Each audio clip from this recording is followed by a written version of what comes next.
King Arthur and the Knights of the Round Table by Sir Thomas Malory is a public domain work.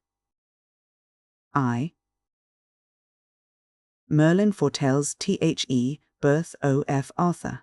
King Vortigern, the usurper, sat upon his throne in London, when, suddenly, upon a certain day, ran in a breathless messenger, and cried aloud, "Arise, Lord King, for the enemy is come, even Ambrosius and Uther, upon whose throne thou sittest, and full 20,000 with them.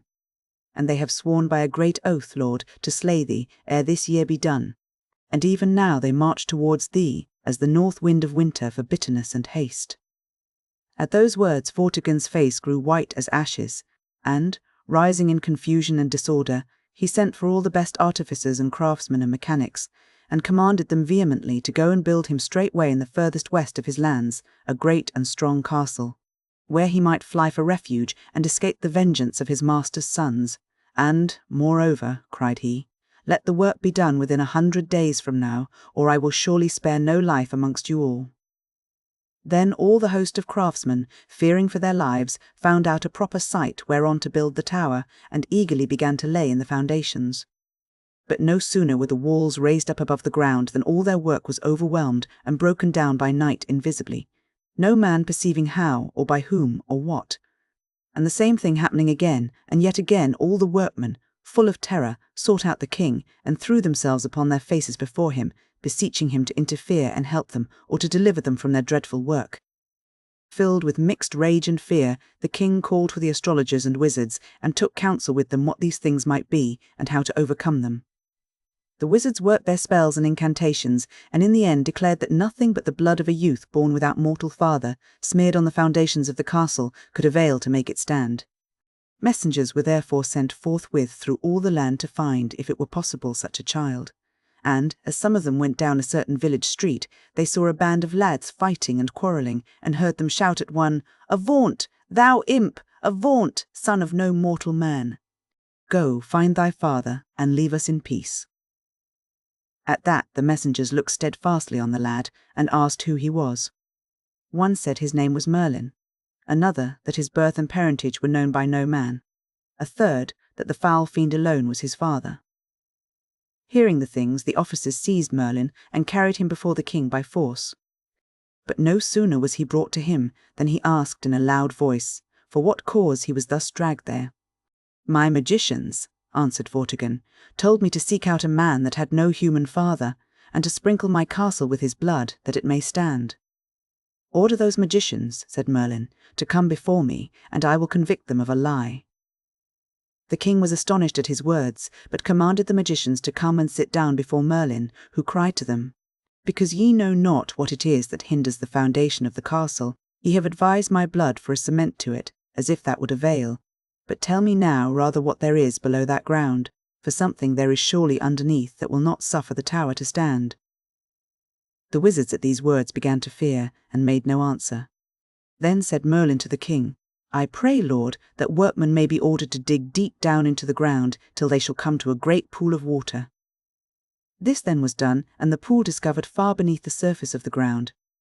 Then, turning again to the magicians, Merlin said, "Tell me now, false sycophants, what there is underneath that pool." But they were silent.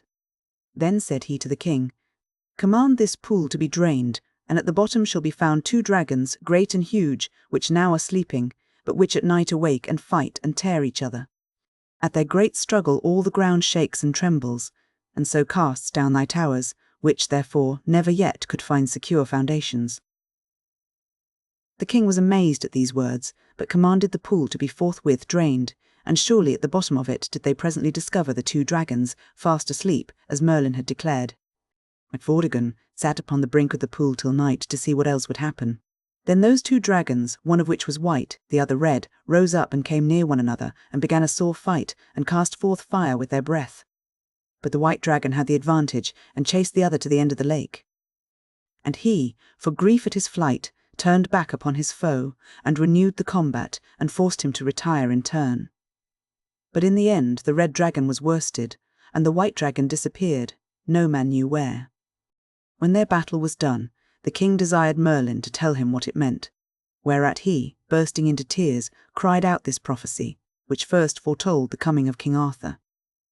Woe to the red dragon, which figureth the British nation, for his banishment cometh quickly. His lurking holes shall be seized by the white dragon, the Saxon whom thou, O king, hast called to the land. The mountains shall be levelled as the valleys, and the rivers of the valleys shall run blood. Cities shall be burned, and churches laid in ruins, till at length the oppressed shall turn for a season, and prevail against the strangers. For a boar of Cornwall shall arise and rend them, and trample their necks beneath his feet. The island shall be subject to his power, and he shall take the forests of Gaul. The house of Romulus shall dread him, all the world shall fear him. And his end shall no man know, he shall be immortal in the mouths of the people, and his works shall be food to those that tell them. But as for thee, O Vortigern, flee thou the sons of Constantine, for they shall burn thee in thy tower. For thine own ruin wast thou traitor to their father, and didst bring the Saxon heathens to the land. Aurelius and Uther are even now upon thee to revenge their father's murder, and the brood of the white dragon shall waste thy country, and shall lick thy blood. Find out some refuge, if thou wilt, but who may escape the doom of God? The king heard all this, trembling greatly, and, convicted of his sins, said nothing in reply. Only he hasted the builders of his tower by day and night, and rested not till he had fled thereto. In the meantime, Aurelius, the rightful king, was hailed with joy by the Britons, who flocked to his standard and prayed to be led against the Saxons. But he, till he had first killed Vortigern, would begin no other war. He marched therefore to Cambria, and came before the tower which the usurper had built. Then, crying out to all his knights, "Avenge ye on him who hath ruined Britain and slain my father and your king," he rushed with many thousands at the castle walls. But, being driven back again and yet again, at length he thought of fire, and ordered blazing brands to be cast into the building from all sides. These, finding soon a proper fuel, ceased not to rage till, spreading to a mighty conflagration, they burned down the tower, and Vortigern within it. Then did Aurelius turn his strength against Hengist and the Saxons, and, defeating them in many places, weakened their power for a long season, so that the land had peace. Anon the king, making journeys to and fro, restoring ruined churches, and, creating order, came to the monastery near Salisbury, where all those British knights lay buried who had been slain there by the treachery of Hengist. For when in former times Hengist had made a solemn truce with Vortigern, to meet in peace and settle terms, whereby himself and all his Saxons should depart from Britain, the Saxon soldiers carried every one of them beneath his garment a long dagger, and, at a given signal, fell upon the Britons and slew them, to the number of nearly 500. The sight of the place where the dead lay moved Aurelius to great sorrow, and he cast about in his mind how to make a worthy tomb over so many noble martyrs, who had died there for their country. When he had in vain consulted many craftsmen and builders, he sent, by the advice of the archbishop, for Merlin, and asked him what to do. "If you would honour the burying place of these men," said Merlin, "with an everlasting monument, send for the Giant's Dance which is in Killerhouse, a mountain, in Ireland, for there is a structure of stone there which none of this age could raise without a perfect knowledge of the arts. They are stones of a vast size and wondrous nature, and if they can be placed here as they are there, round this spot of ground, they will stand for ever." At these words of Merlin, Aurelius burst into laughter and said, "How is it possible to remove such vast stones from so great a distance as if Britain also had no stones fit for the work?" "I pray the king," said Merlin, "to forbear vain laughter. What I have said is true, for those stones are mystical and have healing virtues. Giants of old brought them from the furthest coast of Africa and placed them in Ireland while they lived in that country, and their design was to make baths in them for use in time of grievous illness. For if they washed the stones and put the sick into the water, it certainly healed them, as also it did them that were wounded in battle, and there is no stone among them but hath the same virtue still." When the Britons heard this, they resolved to send for the stones, and to make war upon the people of Ireland if they offered to withhold them. So, when they had chosen Uther the king's brother for their chief, they set sail, to the number of 15,000 men, and came to Ireland. There Gilomanius, the king, withstood them fiercely, and not till after a great battle could they approach the Giant's Dance, the sight of which filled them with joy and admiration. But when they sought to move the stones, the strength of all the army was in vain, until Merlin, laughing at their failures, contrived machines of wondrous cunning, which took them down with ease, and placed them in the ships. And they had brought the whole to Salisbury, Aurelius, with the crown upon his head, kept for 4 days the feast of Pentecost with royal pomp, and in the midst of all the clergy and the people, Merlin raised up the stones and set them round the sepulchre of the knights and barons as they stood in the mountains of Ireland. Then was the monument called Stonehenge, and stands, as all men know, upon the plain of Salisbury to this very day. Soon thereafter it befell that Aurelius was slain by poison at Winchester, and was himself buried within the Giant's Dance. At the same time came forth a comet of amazing size and brightness, darting out a beam, at the end whereof was a cloud of fire shaped like a dragon, from whose mouth went out 2 rays, one stretching over Gaul, the other ending in 7 lesser rays over the Irish Sea. At the appearance of this star, a great dread fell upon the people, and Uther, marching into Cambria against the son of Vortigern, himself was very troubled to learn what it might mean. Then Merlin, being called before him, cried with a loud voice, "O mighty loss! O stricken Britain! Alas, the great prince is gone from us!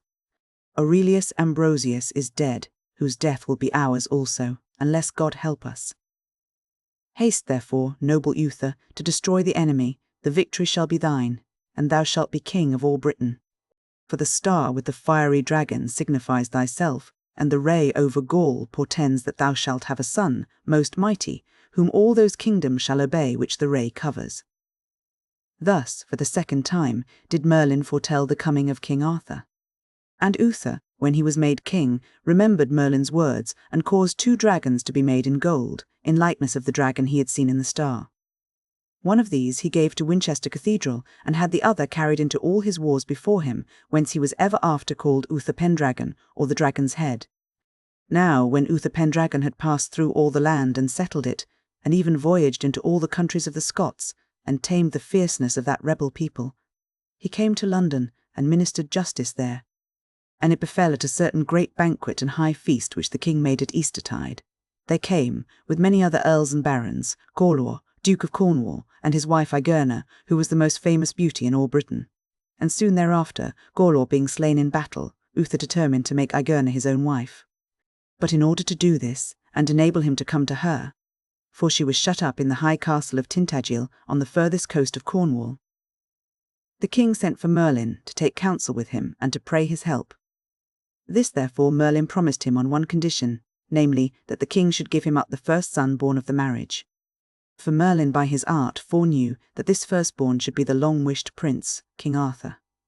When Uther therefore was at length happily wedded, Merlin came to the castle on a certain day, and said, "Sir, thou must now provide thee for the nourishing of thy child."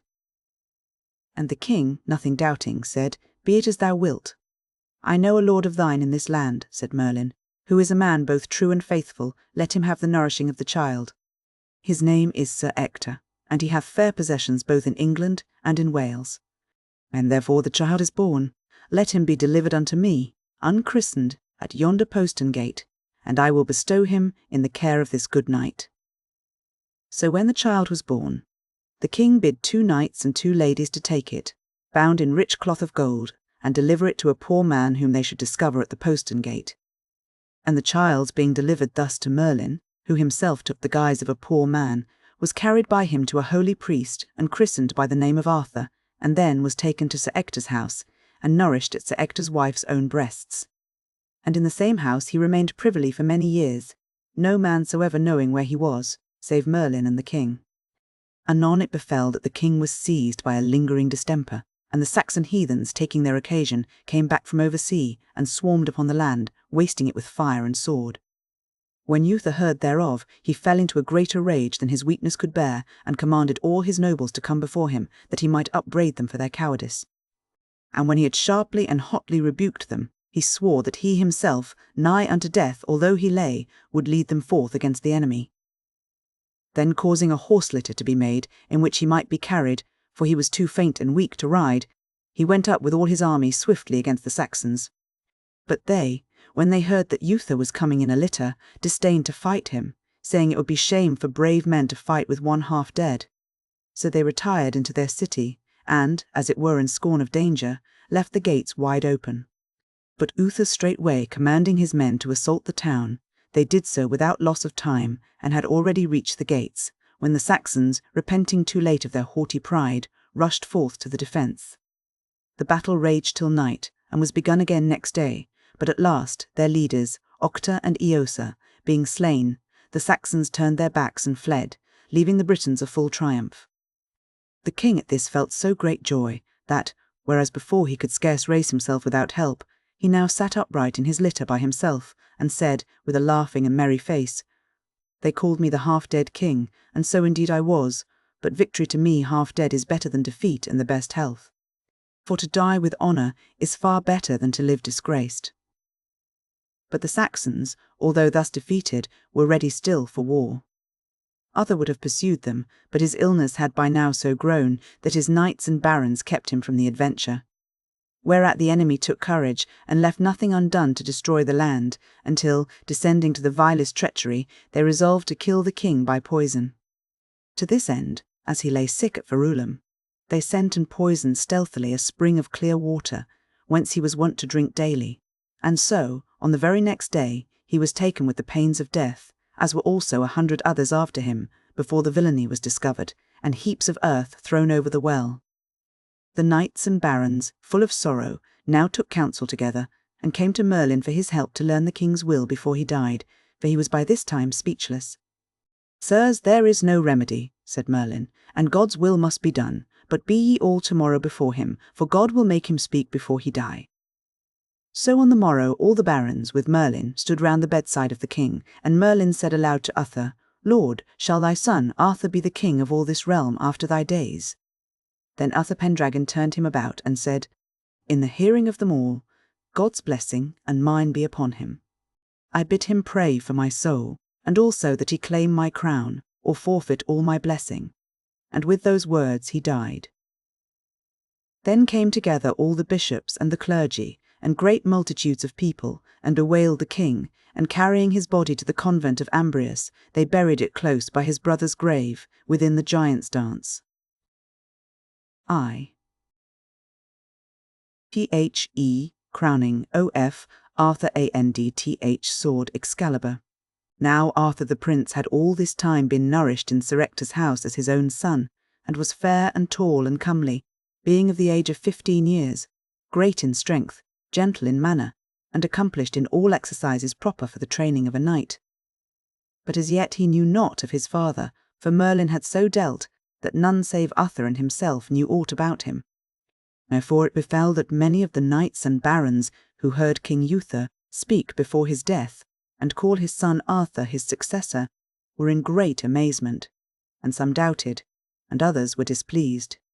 Anon the chief lords and princes set forth each to his own land, and, raising armed men and multitudes of followers, determined every one to gain the crown for himself, for they said in their hearts, "If there be any such a son at all as he, of whom this wizard forced the king to speak, who are we, that a beardless boy should have rule over us?" So the land stood long in great peril, for every lord and baron sought but his own advantage, and the Saxons, growing ever more adventurous, wasted and overran the towns and villages in every part. Then Merlin went to Bryce, the Archbishop of Canterbury, and advised him to require all the earls and barons of the realm and all knights and gentlemen at arms to come to him at London before Christmas under pain of cursing, that they might learn the will of heaven who should be king.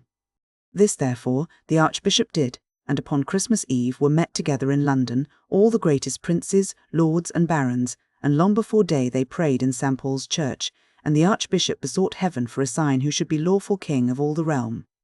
And as they prayed, there was seen in the churchyard, set straight before the doorways of the church, a huge square stone having a naked sword stuck in the midst of it. And on the sword was written in letters of gold, "Whoso pulleth out the sword from this stone is born the rightful king of England." At this all the people wondered greatly, and, when mass was over, the nobles, knights, and princes ran out eagerly from the church to see the stone and sword, and a law was forthwith made that whoso should pull out the sword should be acknowledged straightway King of Britain. Then many knights and barons pulled at the sword with all their might, and some of them tried many times, but none could stir or move it. When all had tried in vain, the Archbishop declared the man whom heaven had chosen was not yet there. "But God," said he, "will doubtless make him known ere many days." So 10 knights were chosen, being men of high renown, to watch and keep the sword, and there was proclamation made through all the land that whosoever would had leave and liberty to try and pull it from the stone. But though great multitudes of people came, both gentle and simple, for many days, no man could ever move the sword a hair's breadth from its place. Now, at the New Year's Eve, a great tournament was to be held in London, which the Archbishop had devised to keep together Lords and Commons, lest they should grow estranged in the troublous and unsettled times.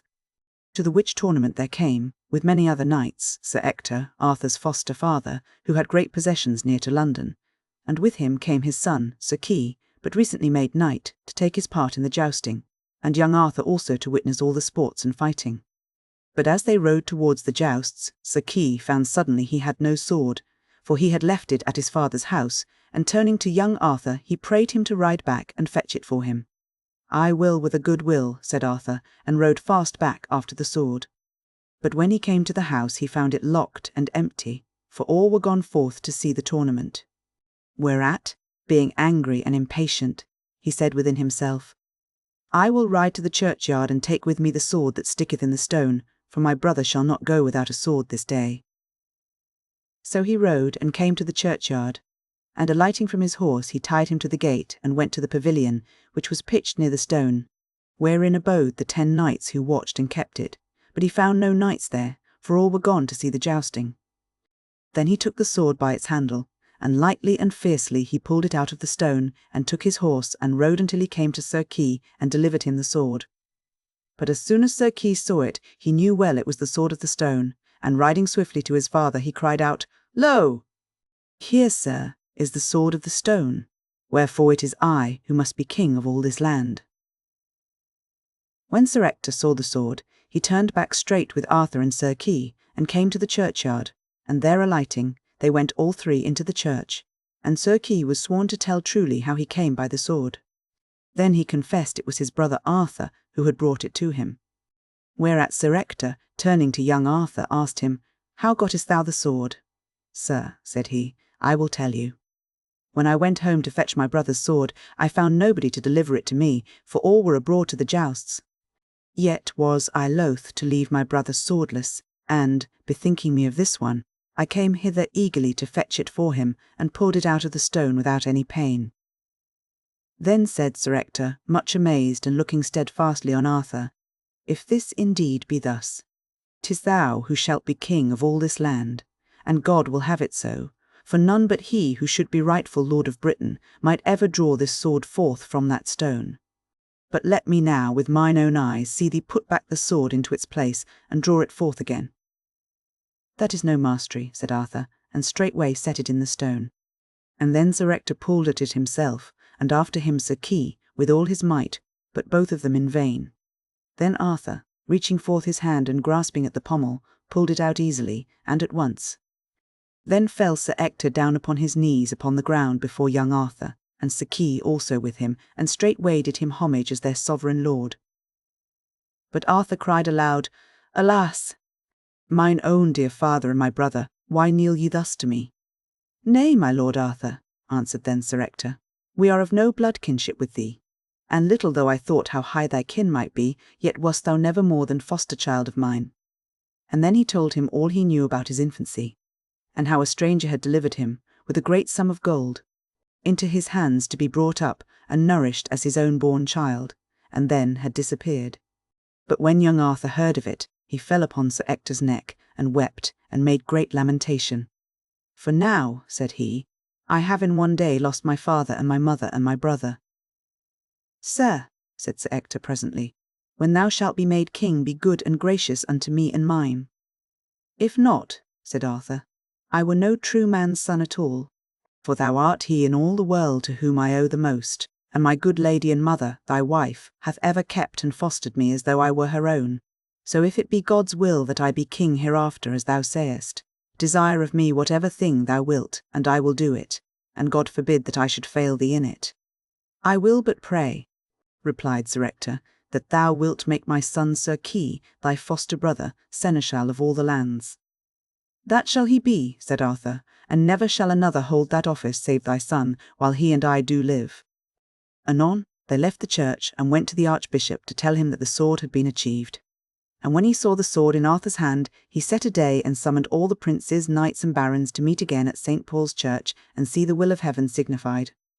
So when they came together, the sword was put back in the stone, and all tried, from the greatest to the least, to move it. But there before them all not one could take it out, save Arthur only. But then befell a great confusion and dispute, for some cried out it was the will of heaven, and long live King Arthur, but many more were full of wrath, and said, What? Would ye give the ancient sceptre of this land unto a boy born none know how? And the contention growing greatly, till nothing could be done to pacify their rage, the meeting was at length broken up by the Archbishop, and adjourned till Candlemas, when all should meet again. But when Candlemas was come, Arthur alone again pulled forth the sword, though more than ever came to win it, and the barons, sorely vexed and angry, put it in delay till Easter. But as he had sped before, so he did at Easter, and the barons yet once more contrived delays till Pentecost. But now the Archbishop, fully seeing God's will, called together, by Merlin's counsel, a band of knights and gentlemen, at arms, and set them about Arthur to keep him safely till the feast of Pentecost. And when at the feast Arthur still again alone prevailed to move the sword, the people all with one accord cried out, Long live King Arthur!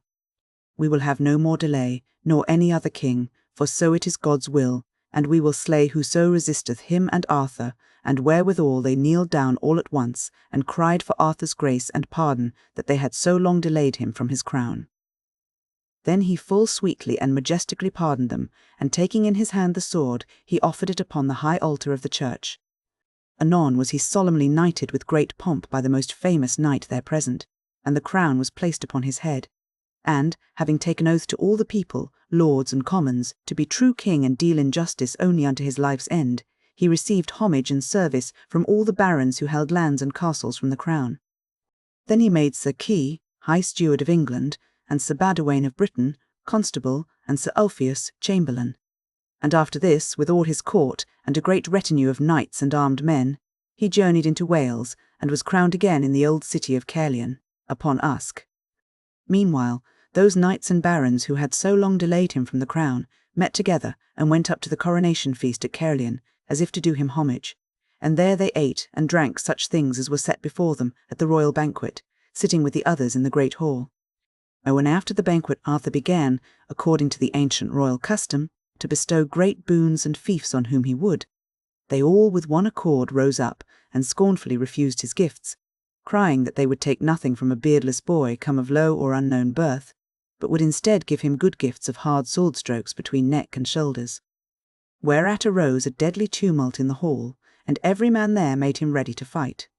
But Arthur leaped up as a flame of fire against them, and all his knights and barons drawing their swords, rushed after him upon them, and began a full sore battle.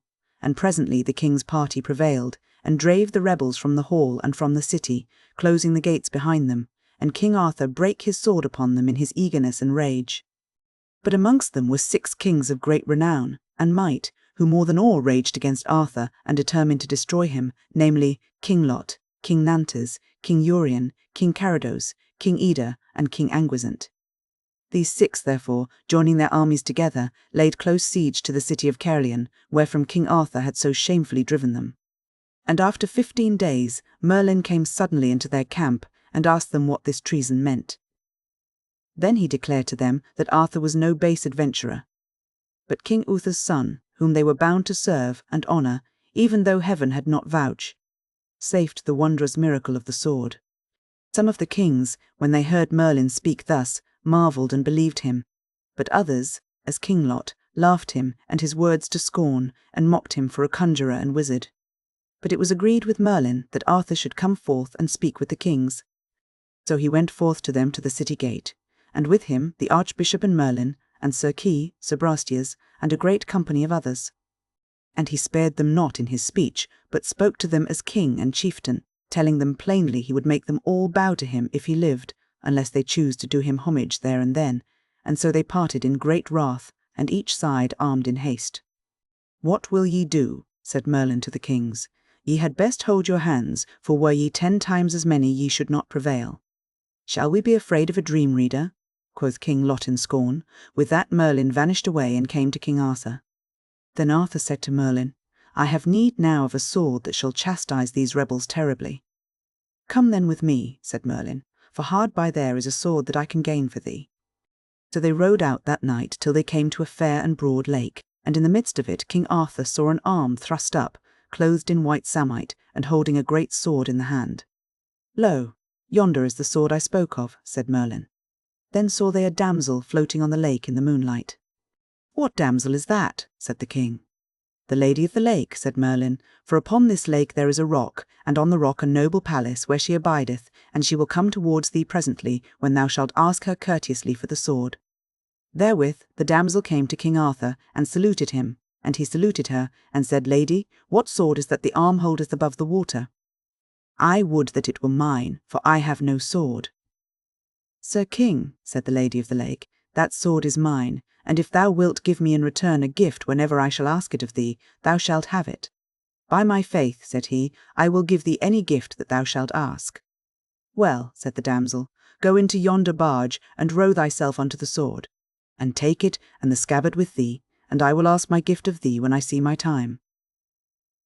So King Arthur and Merlin alighted, and tied their horses to 2 trees, and went into the barge, and when they came to the sword that the hand held, King Arthur took it by the handle, and bore it with him, and the arm and hand went down under the water, and so they came back to land, and rode again to Caerleon. On the morrow Merlin bade King Arthur to set fiercely on the enemy, and in the meanwhile 300 good knights went over to King Arthur from the rebels' side. Then at the spring of day, when they had scarce left their tents, he fell on them with might and main, and Sir Badewaine, Sir Key, and Sir Brastias slew on the right and on the left marvellously, and ever in the thickest of the fight King Arthur raged like a young lion, and laid on with his sword, and did wondrous deeds of arms, to the joy and admiration of the knights and barons who beheld him. Then King Lot, King Carados, and the King of the 100 Knights, who also was with them, going round to the rear, set on King Arthur fiercely from behind. But King Arthur, turning to his knights, fought ever in the foremost press until his horse was slain beneath him. At that, King Lot rode furiously at him, and smote him down. But rising straightway, and being set again on horseback, he drew his sword Excalibur that he had gained by Merlin from the Lady of the Lake, which, shining brightly as the light of 30 torches, dazzled the eyes of his enemies. And therewith falling on them afresh with all his knights, he drove them back and slew them in great numbers, and Merlin by his arts scattered among them fire and pitchy smoke, so that they broke and fled. Then all the common people of Caerleon, seeing them give way, rose up with one accord, and rushed at them with clubs and staves, and chased them far and wide, and slew many great knights and lords, and the remainder of them fled, and were seen no more. Thus won King Arthur his first battle, and put his enemies to shame. But the 6 kings, though sorely routed, prepared for a new war, and joining to themselves 5 others swore together that, whether for weal or woe, they would keep steadfast alliance till they had destroyed King Arthur. Then, with a host of 50,000 men, at arms on horseback, and 10,000 foot, they were soon ready, and sent forth their foreriders, and drew from the northern country towards King Arthur to the castle of Bedgraine. But he by Merlin's counsel had sent over sea to King Ban of Benwick and King Bors of Gaul, praying them to come and help him in his wars, and promising to help them in return against King Claudas, their foe.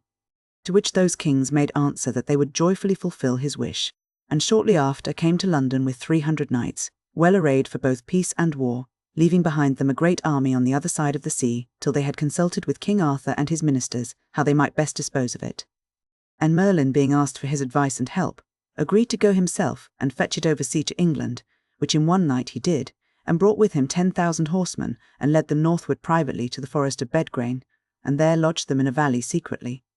Then, by the counsel of Merlin, when they knew which way the 11 kings would ride and sleep, King Arthur with Kings Ban and Bors made themselves ready with their army for the fight, having yet but 30,000 men, counting the 10,000 who had come from Gaul. "Now shall ye do my advice," said Merlin. "I would that King Ban and King Bors, with all their fellowship of 10,000 men, were led to ambush in this wood ere daylight, and stir not therefrom until the battle have been long waged. And thou, Lord Arthur, at the spring of day, draw forth thine army before the enemy, and dress the battle, so that they may at once see all thy host, for they will be the more rash and hardy when they see you have but 20,000 men." To this the 3 knights and the barons heartily consented, and it was done as Merlin had devised. So on the morrow, when the hosts beheld each other, the host of the north was greatly cheered to find so few led out against them.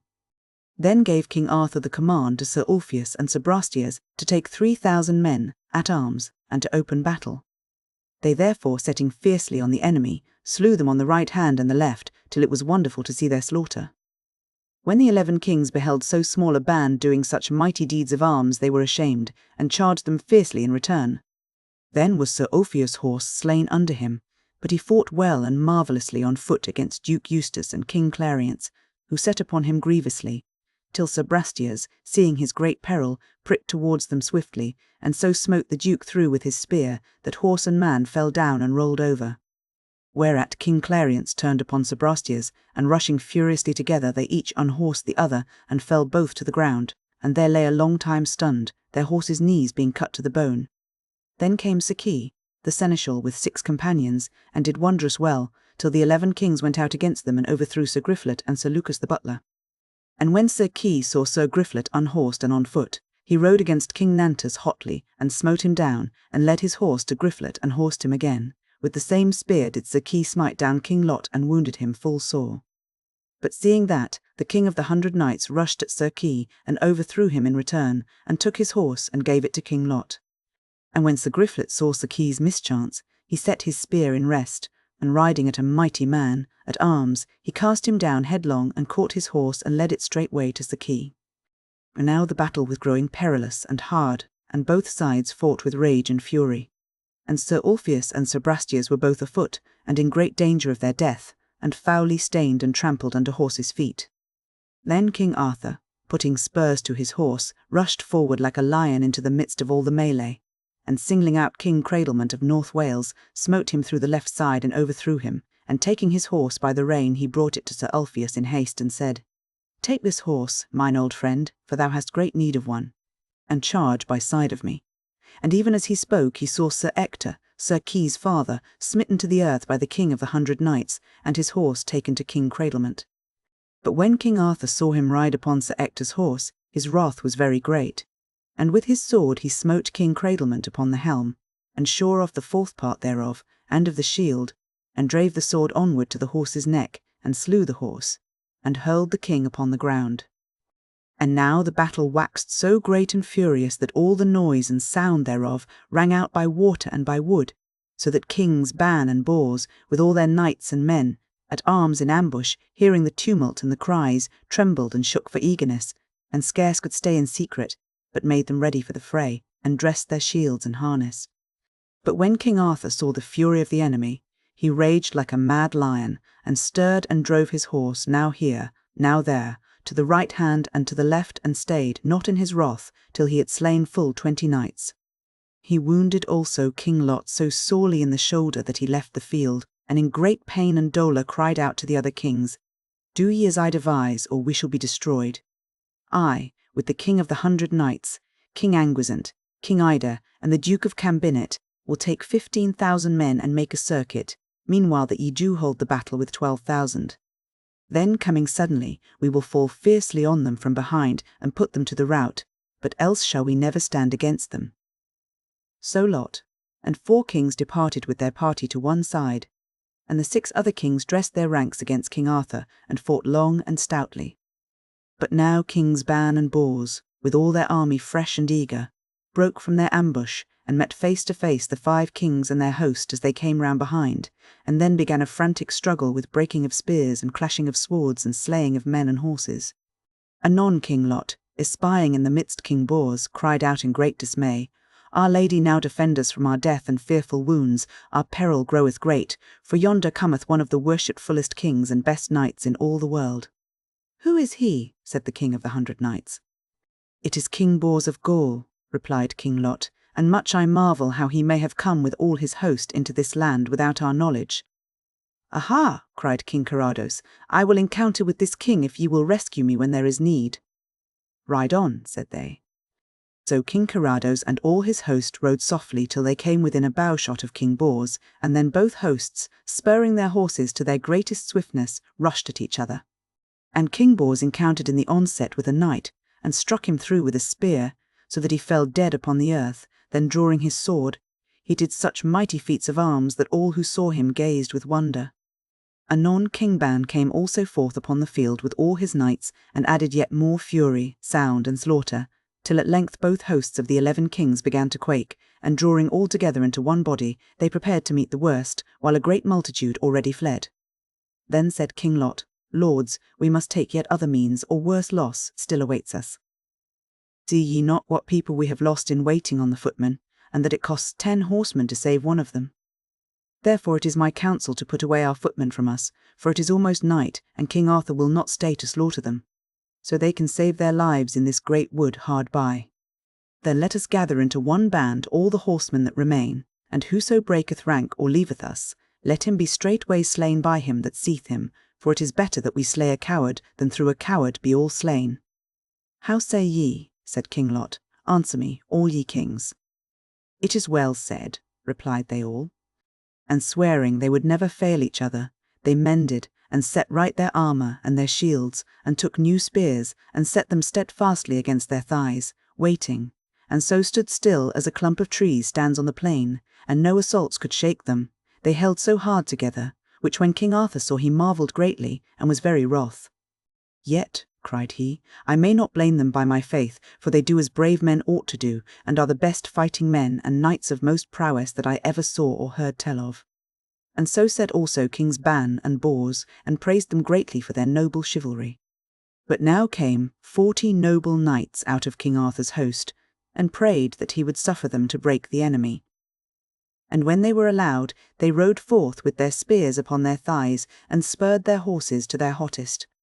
Then the 11 kings, with a party of their knights, rushed with set spears as fast and mightily to meet them. And when they were encountered, all the crash and splinter of their spears and armour rang with a mighty din, and so fierce and bloody was their onset, that in all that day there had been no such cruel press, and rage, and smiting. At that same moment rode fiercely into the thickest of the struggle King Arthur and Kings Ban and Bors, and slew downright on both hands right and left, until their horses went in blood up to the fetlocks. And while the slaughter and the noise and shouting were at their greatest, suddenly there came down through the battle Merlin, the wizard, upon a great black horse, and riding to King Arthur, he cried out, Alas, my lord, will ye have never done? Of 60,000 have ye left, but 15,000 men alive. Is it not time to stay this slaying? For God is ill pleased with ye, that ye have never ended, and yonder kings shall not be altogether overthrown this time. But if ye fall upon them any more, the fortune of this day will turn, and go to them. Withdraw, Lord, therefore, to thy lodging, and there now take thy rest. For today thou hast won a great victory, and overcome the noblest chivalry of all the world. And now for many years those kings shall not disturb thee. Therefore I tell thee, fear them no more, for now they are sore beaten, and have nothing left them but their honour, and why shouldest thou slay them to take that? Then said King Arthur, Thou sayest well, and I will take thy counsel. With that he cried out, Ho! for the battle to cease, and sent forth heralds through the field to stay more fighting. And gathering all the spoil, he gave it not amongst his own host, but to Kings Ban and Bors, and all their knights and men at arms, that he might treat them with the greater courtesy as strangers. Then Merlin took his leave of Arthur and the 2 other kings, and went to see his master, Blaise, a holy hermit, dwelling in Northumberland, who had nourished him through all his youth. And Blaise was passing glad to see him, for there was a great love ever between them. And Merlin told him how King Arthur had sped in the battle, and how it had ended, and told him the names of every king and knight of worship who was there. So Blaise wrote down the battle, word for word, as Merlin told him, and in the same way ever after, all the battles of King Arthur's days, Merlin caused Blaise, his master, to record. Arthur drives Saxons Fromhi's realm. Anon thereafter came word to King Arthur that Rience, king of North Wales, was making war upon King Leodegrance of Camelgard, whereat he was passing wroth, for he loved Leodegrance well, and hated Rience. So he departed with Kings Ban and Bors, and 20,000 men, and came to Camelgard, and rescued Leodegrance, and slew 10,000 of Rience's men, and put him to flight.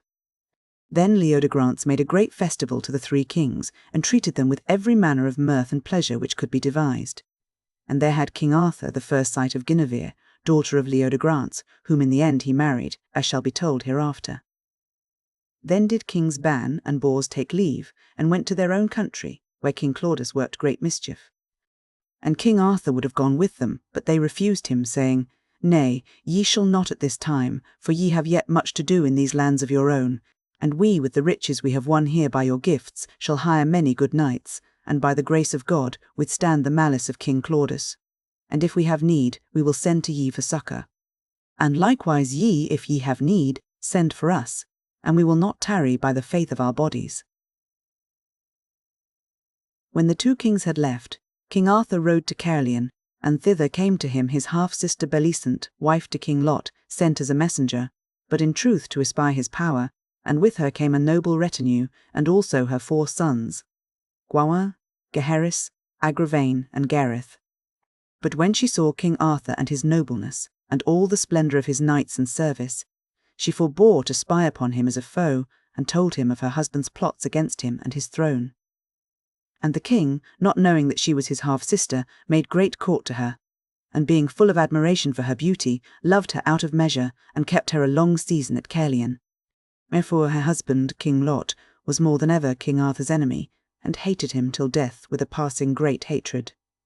At that time King Arthur had a marvellous dream, which gave him great disquietness of heart. He dreamed that the whole land was full of many fiery griffins and serpents, which burnt and slew the people everywhere, and then that he himself fought with them, and that they did him mighty injuries, and wounded him nigh to death, but that at last he overcame and slew them all. When he woke, he sat in great heaviness of spirit and pensiveness, thinking what this dream might signify, but by and by, when he could by no means satisfy himself what it might mean, to rid himself of all his thoughts of it, he made ready with a great company to ride out hunting.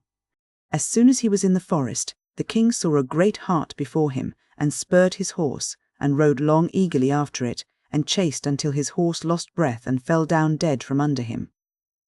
Then, seeing the hart escaped and his horse dead, he sat down by a fountain, and fell into deep thought again.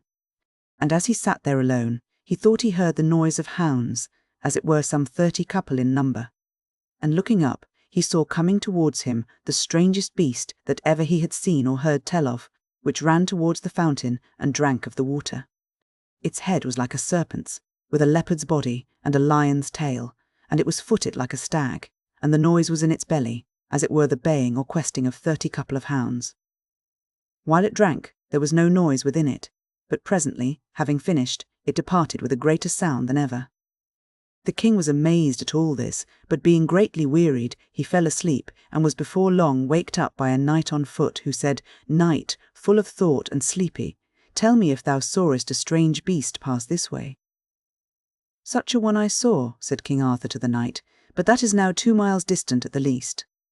"What would ye with that beast?" "Sir," said the knight, "I have followed it for a long time, and have killed my horse, and would to heaven I had another to pursue my quest withal."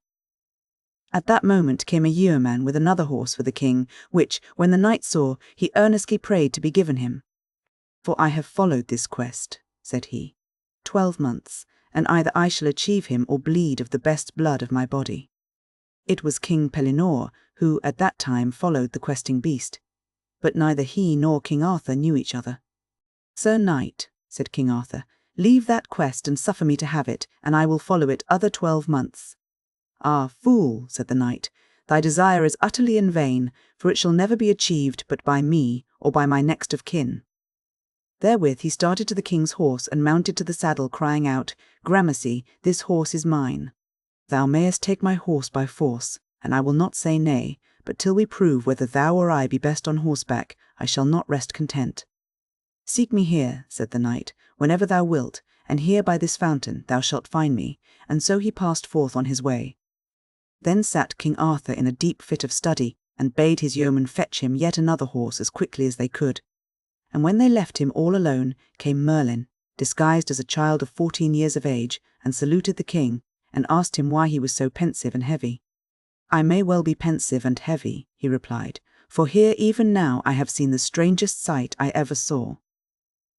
"That know I well," said Merlin, "as well as thyself, and also all thy thoughts, but thou art foolish to take thought, for it will not amend thee. Also I know what thou art, and know thy father and thy mother." "That is false," said King Arthur. "How shouldst thou know?" "Thy years are not enough." "Yea," said Merlin, "but I know better than thou how thou wast born, and better than any man living." "I will not believe thee," said King Arthur, and was wroth with the child. So Merlin departed, and came again in the likeness of an old man of 80 years of age, and the king was glad at his coming, for he seemed wise and venerable. Then said the old man, "Why art thou so sad?" "For divers reasons," said King Arthur, "for I have seen strange things today, and but this moment there was here a child who told me things beyond his years to know." "Yea," said the old man, "but he told thee truth, and more he would have told thee hadst thou suffered him. But I will tell thee wherefore thou art sad, for thou hast done a thing of late for which God is displeased with thee, and what it is thou knowest in thy heart, though no man else may know." "What art thou," said King Arthur, starting up all pale, "that tellest me these tidings?" "I am Merlin," said he, "and I was he in the child's likeness also." "Ah," said King Arthur, "thou art a marvellous and right fearful man, and I would ask and tell thee many things this day." As they talked came one with the king's horses, and so, King Arthur mounting one and Merlin another, they rode together to Caerleon, and Merlin prophesied to Arthur of his death, and also foretold his own end. And now King Arthur, having utterly dispersed and overwhelmed those kings who had so long delayed his coronation, turned all his mind to overthrow the Saxon heathens who yet in many places spoiled the land. Calling together, therefore, his knights and men, at arms, he rode with all his hosts to York, where Colgrin, the Saxon, lay with a great army, and there he fought a mighty battle, long and bloody, and drove him into the city, and besieged him. Then Baldulf, Colgrin's brother, came secretly with 6,000 men to assail King Arthur, and to raise the siege. But King Arthur was aware of him, and sent 600 horsemen and 3,000 foot to meet and fall on him instead. This therefore they did, encountering them at midnight, and utterly defeated them, till they fled away for life. Baldulf, full of grief, resolved to share his brother's peril, wherefore he shaved his head and beard, and disguised himself as a jester, and so passed through King Arthur's camp, singing and playing on a harp, till by degrees he drew near to the city walls, where presently he made himself known, and was drawn up by ropes into the town. Anon, while Arthur closely watched the city, came news that full 600 ships had landed countless swarms of Saxons under Cheldric on the eastern coast. At that he raised the siege, and marched straight to London, and there increased his army, and took counsel with his barons how to drive the Saxons from the land for evermore. Then with his nephew, Hole, king of the Armorican Britons, who came with a great force to help him, King Arthur, with a mighty multitude of barons, knights, and fighting men, went swiftly up to Lincoln, which the Saxons lay besieging, and there he fought a passing fierce battle, and made grievous slaughter, killing above 6,000 men, till the main body of them turned and fled. But he pursued them hotly into the wood of Celadon, where, sheltering themselves among the trees from his arrows, they made a stand, and for a long season bravely defended themselves. Anon he ordered all the trees in that part of the forest to be cut down, leaving no shelter or ambush, and with their trunks and branches made a mighty barricade, which shut them in and hindered their escape. After 3 days, brought nigh to death by famine, they offered to give up their wealth of gold and silver spoils, and to depart forthwith in their empty ships, moreover, to pay tribute to King Arthur when they reached their home, and to leave him hostages till all was paid. This offer, therefore, he accepted, and suffered them to depart. But when they had been a few hours at sea, they repented of their shameful flight, and turned their ships back again, and landing at Totnes, ravaged all the land as far as the Severn, and, burning and slaying on all sides, bent their steps towards Bath. When King Arthur heard of their treachery and their return, he burned with anger till his eyes shone like 2 torches, and then he swore a mighty oath to rest no more until he had utterly destroyed those enemies of God and man, and had rooted them forever out of the land of Britain. Then marching hotly with his armies on to Bath, he cried aloud to them, "Since these detestable and impious heathens disdain to keep their faith with me, I, to keep faith with God, to whom I swear to cherish and defend this realm, will now this day avenge on them the blood of all that they have slain in Britain." In like manner after him spoke the Archbishop, standing upon a hill, and crying that today they should fight both for their country and for paradise. For whoso, he said, shall, in this holy war be slain, the angels shall forthwith receive him, for death in this cause shall be penance and absolution for all sins. At these words every man in the whole army raged with hatred, and pressed eagerly to rush upon those savages. Anon King Arthur, dressed in armour shining with gold and jewels, and wearing on his head a helmet with a golden dragon, took a shield painted with the likeness of the Blessed Mary. Then girding on Excalibur, and taking in his right hand his great lance Ron, he placed his men in order and led them out against the enemy, who stood for battle on the slope of Badon Hill, ranged in the form of a wedge as their custom was. And they, resisting all the onslaughts of King Arthur and his host, made that day a stout defence, and at night lay down upon the hill. But on the next day Arthur led his army once again to the attack, and with wounds and slaughter, such as no man had ever seen before, he drove the heathens step by step before him, backwards and upwards, till he stood with all his noblest knights upon the summit of the hill. And then men saw him, red as the rising sun from spur to plume, lift up his sword, and kneeling kiss the cross of it, and after, rising to his feet, set might and main with all his fellowship upon the foe, till, as a troop of lions roaring for their prey, they drove them like a scattered herd along the plains, and cut them down till they could cut no more for weariness. That day King Arthur by himself alone slew with his sword Excalibur 470 heathens. Colgrin also, and his brother Baldulf, were slain. Then the king bade Cador, Duke of Cornwall, follow Cheldric, the chief leader, and the remnant of his hosts, unto the uttermost. He, therefore, when he had first seized their fleet, and filled it with chosen men, to beat them back when they should fly to it at last, chased them, and slew them without mercy, so long as he could overtake them. And though they crept with trembling hearts for shelter to the coverts of the woods and dens of mountains, yet even so they found no safety, for Cador slew them, even one by one. Last of all, he caught and slew Cheldric himself, and slaughtering a great multitude, took hostages for the surrender of the rest. Meanwhile, King Arthur turned from Badon Hill, and freed his nephew Hul from the Scots and Picts, who besieged him in Alcuald. And when he had defeated them in 3 sore battles, he drove them before him to a lake, which was one of the most wondrous lakes in all the world, for it was fed by 60 rivers, and had 60 islands and 60 rocks, and on every island 60 eagles' nests. But King Arthur with a great fleet sailed round the rivers and besieged them in the lake for 15 days, so that many thousands died of hunger. Anon the King of Ireland came with an army to relieve them, but Arthur, turning on him fiercely, routed him, and compelled him to retreat in terror to his land. Then he pursued his purpose, which was no less than to destroy the race of Picts and Scots, who, beyond memory, had been a ceaseless torment to the Britons by their barbarous malice. So bitterly, therefore, did he treat them, giving quarter to none, that at length the bishops of that miserable country with the clergy met together, and, bearing all the holy relics, came barefooted to the king to pray his mercy for their people. As soon as they were led before him, they fell down upon their knees, and piteously besought him to spare the few survivors of their countrymen, and grant them any corner of the land where they might live in peace. When he thus heard them, and knew that he had now fully punished them, he consented to their prayer, and withdrew his hosts from any further slaughter. Then turned he back to his own realm, and came to York for Christmas, and there with high solemnity observed that holy tide, and being passing grieved to see the ruin of the churches and houses, which the rage of the pagans had destroyed, he rebuilt them, and restored the city to its ancient happy state. And on a certain day, as the king sat with his barons, there came into the court a squire on horseback, carrying a knight before him wounded to the death, and told the king that hard by in the forest was a knight who had reared up a pavilion by the fountain, and hath slain my master, a valiant knight, whose name was Nerles, wherefore I beseech thee, Lord, my master may be buried, and that some good knight may avenge his death. At that stepped forth a squire named Griflet, who was very young, being of the same age with King Arthur, and besought the king, for all the service he had done, to give him knighthood. Thou art full young and tender of age, said King Arthur, to take so high an order upon thee. Sir, said Griflet, I beseech thee make me a knight, and Merlin also advising the king to grant his request. Well, said Arthur, be it then so, and knighted him forthwith. Then said he to him, Since I have granted thee this favour, thou must in turn grant me a gift.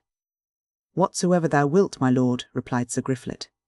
Promise me, said King Arthur, by the faith of thy body, that when thou hast jousted with this knight at the fountain, thou wilt return to me straightway, unless he slay thee.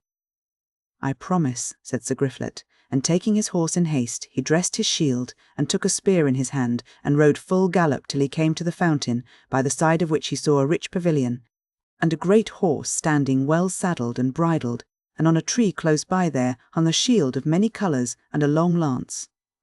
Then Sir Griflet smote upon the shield with the butt of his spear until he cast it to the ground. At that a knight came out of the pavilion and said, "Fair knight, why smote ye down my shield?" "Because," said Griflet, "I would joust with thee." "It were better not," replied the knight, "for thou art young and but lately made a knight, and thy strength is small compared to mine." "For all that," said Sir Griflet, "I will joust with ye." "I am full loth," replied the knight. "But if I must, I must." Then did they wheel their horses far apart, and running them together, the strange knight shivered Sir Griflet's spear to fragments, and smote him through the shield and the left side, and broke his own spear into Sir Griflet's body, so that the truncheon stuck there, and Sir Griflet and his horse fell down. But when the strange knight saw him overthrown, he was sore grieved, and hastily alighted, for he thought that he had slain him. Then he unlaced his helm and gave him air, and tended him carefully till he come out of his swoon, and leaving the truncheon of his spear in his body, he set him upon horse, and commended him to God, and said he had a mighty heart, and if he lived would prove a passing good knight. And so Sir Griflet rode to the court, where, by aid of good physicians, he was healed in time and his life saved. At that same time there came before the king 12 old men, ambassadors from Lucius Tiberius, emperor of Rome, and demanded of Arthur tribute unto Caesar for his realm, or else, said they, the emperor would destroy both him and his land. To whom King Arthur answered that he owed the emperor no tribute, nor would send him any, but said he, on a fair field, I will pay him his proper tribute, with a sharp spear and sword, and by my father's soul that tribute shall he take from me, whether he will or not. So the ambassadors departed passing wroth, and King Arthur was as wroth as they. But on the morrow of Sir Griflet's hurt, the king commanded to take his horse and armour secretly outside the city walls before sunrise of the next morning, and, rising a long while before dawn, he mounted up and took his shield and spear, and bade his chamberlain tarry till he came again. But he forbore to take Excalibur, for he had given it for safety into charge of his sister, Queen Morgan le Fay. And as the king rode at a soft pace, he saw suddenly 3 villains chasing Merlin and making to attack and slay him. Clapping spurs to his horse, he rushed towards them, and cried out in a terrible voice, "Flee, churls, or take your deaths!" But they, as soon as they perceived a knight, fled away with the haste of hares. "O Merlin," said the king, "here hadst thou been killed, despite thy many crafts, had I not chanced to pass."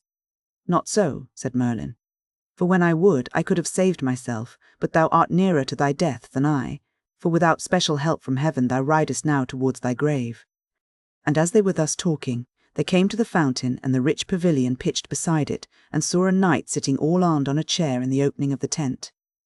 "Sir knight," said King Arthur, "for what cause abidest thou here? To joust with any knight that passeth by? If so, I caution thee to quit that custom." "That custom," said the knight, "have I followed and will follow, let whosoever will say nay, and if any is aggrieved at it, let him who will amend it." "I will amend it," said King Arthur. "And I will defend it," answered the knight. Then the knight mounted his horse and made himself ready, and charging at each other they met so hard that both their lances splintered into pieces. Then King Arthur drew his sword, but the knight cried out, "Not so, but let us run another tilt together with sharp spears." "I would with a good will," said King Arthur, "but I have no more spears." "I have enough of spears," replied the knight, and called a squire, who brought 2 good new lances. Then spurring their horses, they rushed together with all their might, and broke each one his own spear short off in his hand. Then the king again put his hand to his sword, but the knight once more cried out, "Nay, yet abide a while. Ye are the best jouster that I ever met with. For the love of knighthood, let us joust yet once again." So once again they tilted with their fullest force, and this time King Arthur's spear was shivered, but the knights held whole, and drove so furiously against the king that both his horse and he were hurled to the ground. At that, King Arthur was enraged, and drew his sword and said, "I will attack thee now, Sir Knight, on foot, for on horseback I have lost the honour." "I will be on horseback," said the knight.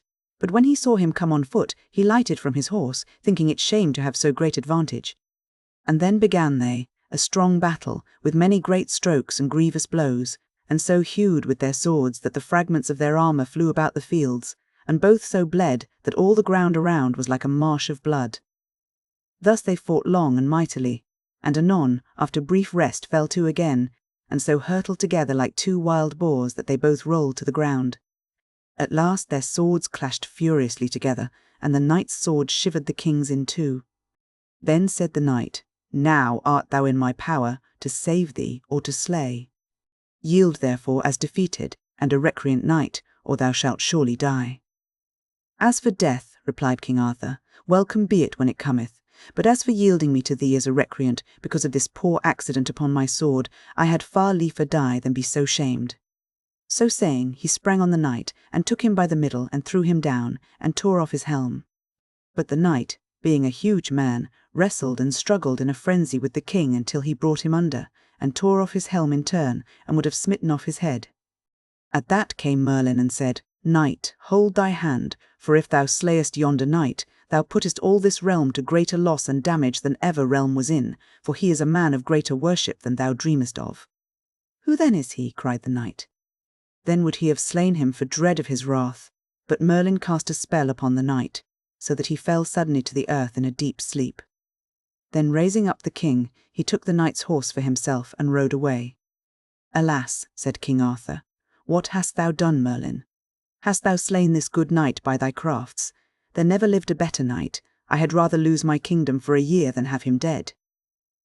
Be not afraid, said Merlin, he is more whole and sound than thou art, and is but in a sleep, wherefrom in 3 hours' time he will awake. I told thee what a knight he was, and how near thou wast to death. There liveth not a better knight than he in all the world, and hereafter he shall do thee good service. His name is King Pellinore, and he shall have 2 sons, who shall be passing valiant men, and, save one another, shall have no equal in prowess and in purity of life. The one shall be named Percival, and the other Lamorak of Wales. So they rode on to Caerleon, and all the knights grieved greatly when they heard of this adventure, that the king would jeopardize his person thus alone. Yet could they not hide their joy at serving under such a noble chief, who had ventured his own life as much as did the poorest knight among them all. I've Bowl. THEKINGS MAIND Great Adventures. The land of Britain being now in peace, and many great and valiant knights therein ready to take part in whatsoever battles or adventures might arise, King Arthur resolved to follow all his enemies to their own coasts. Anon he fitted out a great fleet, and sailing first to Ireland in one battle, he miserably routed the people of the country. The King of Ireland also he took prisoner, and forced all earls and barons to pay him homage.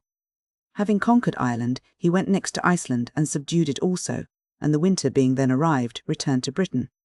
In the next year he set forth to Norway, whence many times the heathen had descended on the British coasts, for he was determined to give so terrible a lesson to those savages as should be told through all their tribes both far and near, and make his name fearful to them. As soon as he was come, Riculf the king, with all the power of that country, met and gave him battle. But, after mighty slaughter, the Britons had at length the advantage, and slew Riculf and a countless multitude besides. Having thus defeated them, they set the cities on fire, dispersed the country people, and pursued the victory till they had reduced all Norway, as also Dacia, under the dominion of King Arthur. Now, therefore, having thus chastised those pagans who so long had harassed Britain, and put his yoke upon them, he voyaged on to Gaul, being steadfastly set upon defeating the Roman governor of that province, and so beginning to make good the threats which he had sent the emperor by his ambassadors. So soon as he was landed on the shores of Gaul, there came to him a countryman who told him of a fearful giant in the land of Brittany, who had slain, murdered, and devoured many people, and had lived for 7 years upon young children only, insomuch, said the man, that all the children of the country are destroyed. And, but the other day he seized upon our Duchess, as she rode out with her men, and took her away to his lodging in a cave of a mountain. And though 500 people followed her, yet could they give her no help or rescue, but left her shrieking and crying lamentably in the giant's hands. And Lord, she is thy cousin Hall's wife, who is of thy near kindred. Wherefore, as thou art a rightful king, have pity on this lady, and as thou art a valiant conqueror, avenge us and deliver us. Alas, said King Arthur, this is a great mischief that ye tell of. I had rather than the best realm I have, that I had rescued that lady ere the giant laid his hand on her. But tell me now, good fellow, canst thou bring me where this giant haunteth? Yea, Lord, replied the man. Lo, yonder, where thou seest 2 great fires, there shalt thou find him, and more treasure also than is in all Gaul besides. Then the king returned to his tent, and, calling Sir Key and Sir Bedwin, desired them to get horses ready for himself and them, for that, after evensong, he would ride a pilgrimage with them alone to Stay Michael's Mount. So in the evening they departed, and rode as fast as they could till they came near the mount, and there alighted, and the king commanded the 2 knights to await him at the hill foot, while he went up alone. Then he ascended the mountain till he came to a great fire, and there he found a sorrowful widow wringing her hands and weeping miserably, sitting by a new-made grave. And saluting her, King Arthur prayed her, wherefore she made such heavy lamentations. "Sir Knight," she said, "speak softly, for yonder is a devil, who, if he hear thy voice, will come and straightway slay thee. Alas, what dost thou here? 50 such men as thou were powerless to resist him. Here lieth dead my lady, Duchess of Brittany, wife to Sir Hole, who was the fairest lady in the world, foully and shamefully slaughtered by that fiend. I wear that thou go not too nigh, for he hath overcome and vanquished 15 kings, and hath made himself a coat of precious stones, embroidered with their beards. But if thou art so hardy, and wilt speak with him at yonder great fire he is at supper." "Well," said King Arthur, "I will accomplish mine errand, for all thy fearful words, and so went forth to the crest of the hill, and saw where the giant sat at supper, gnawing on a limb of a man, and baking his huge frame by the fire, while 3 damsels turned 3 spits, whereon were spitted, like larks, 12 young children lately born. When King Arthur saw all that, his heart bled for sorrow, and he trembled for rage and indignation. Then lifting up his voice he cried aloud, God, that wieldeth all the world, give thee short life and shameful death, and may the devil have thy soul. Why hast thou slain those children and that fair lady? Therefore arise and prepare thee to perish, thou glutton and fiend, for this day thou shalt die by my hands." Then the giant, mad with fury at these words, started up, and seizing a great club, smote the king, and struck his crown from off his head. But King Arthur smote him with his sword so mightily in return that all his blood gushed forth in streams. At that the giant, howling in great anguish, threw away his club of iron, and caught the king in both his arms, and strove to crush his ribs together. But King Arthur struggled and writhed, and twisted him about, so that the giant could not hold him tightly, and as they fiercely wrestled, they both fell, and rolling over one another, tumbled, wrestling and struggling and fighting frantically, from rock to rock, till they came to the sea. And as they tore and strove and tumbled, the king ever and anon smote at the giant with his dagger, till his arms stiffened in death around King Arthur's body, and groaning horribly he died. So presently the 2 knights came and found the king locked fast in the giant's arms, and very faint and weary, and loosed him from their hold. Then the king bade Sir Key to smite off the giant's head, and set it on the truncheon of a spear, and bear it to Sir Hole, and tell him that his enemy is slain, and afterwards let it be fastened to the castle gate, that all the people may behold it. And go ye 2 up on the mountain, and fetch me my shield and sword, and also the great club of iron ye will see there. And as for the treasure, ye shall find there wealth beyond counting. But take as much as ye will, for I have his kirtle and the club, I desire no more. Then the knights fetched the club and kirtle, as the king had ordered, and took the treasure to themselves, as much as they could carry, and returned to the army.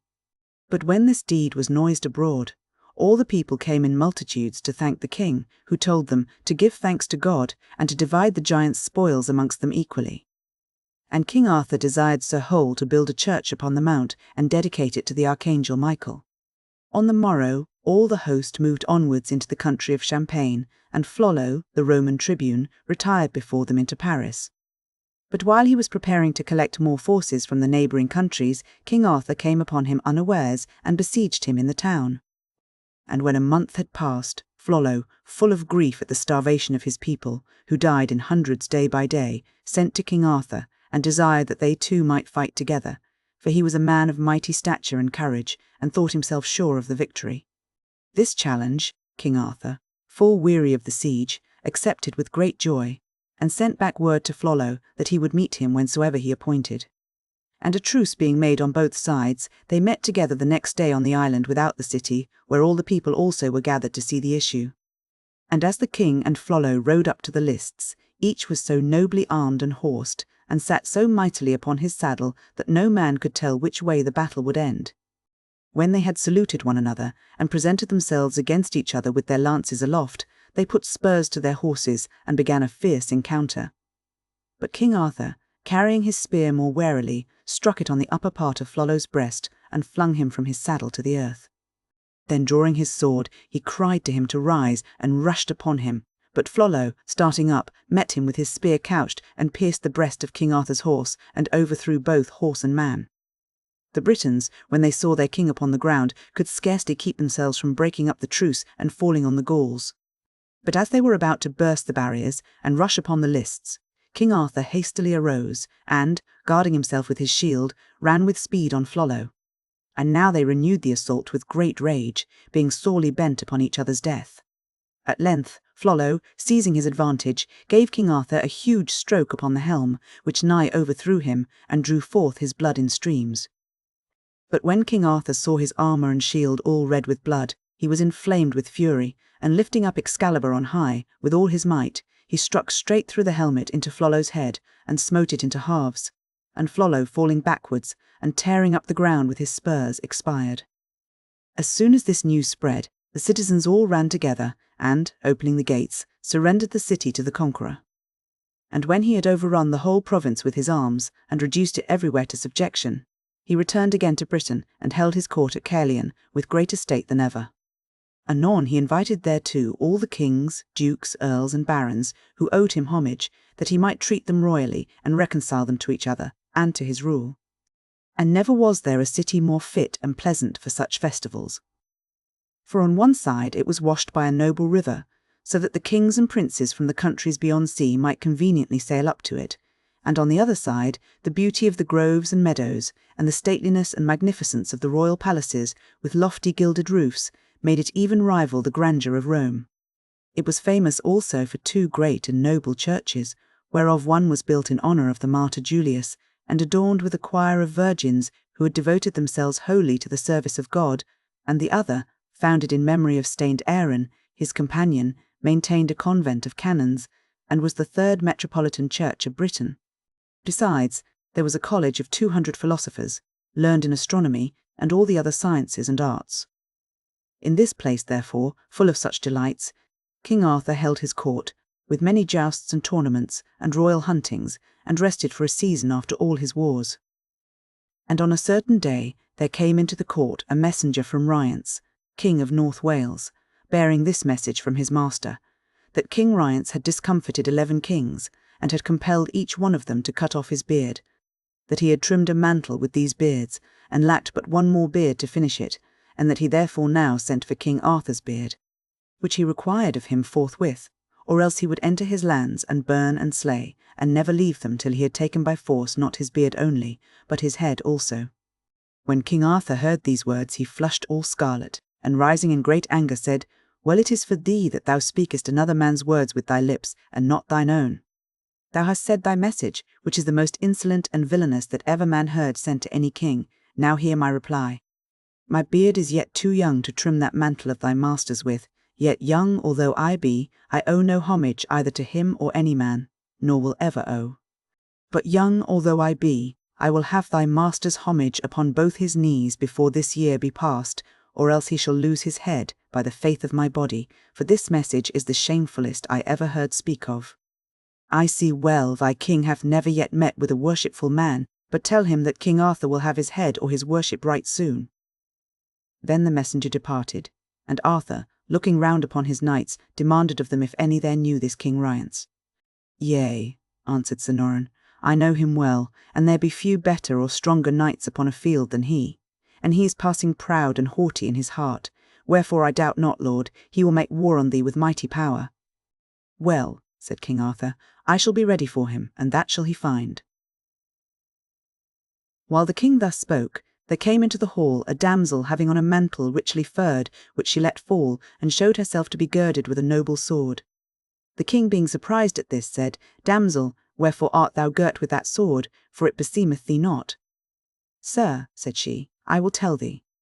This sword wherewith I am thus girt gives me great sorrow and encumbrance, for I may not be delivered from it till I find a knight, faithful and pure and true, strong of body and of valiant deeds, without guile or treachery, who shall be able to draw it from its scabbard, which no man else can do. And I have but just now come from the court of King Rience, for there they told me many great and good knights were to be ever found, but he and all his knights have tried to draw it forth in vain, for none of them can move it." "This is a great marvel," said King Arthur. "I will myself try to draw forth this sword, not thinking in my heart that I am the best knight, but rather to begin and give example that all may try after me." Saying this, he took the sword and pulled at it with all his might, but could not shake or move it. "Thou needest not strive so hard, lord," said the damsel, "for whoever may be able to pull it forth shall do so very easily." "Thou sayest well," replied the king, remembering how he had himself drawn forth the sword from the stone before Stampole's.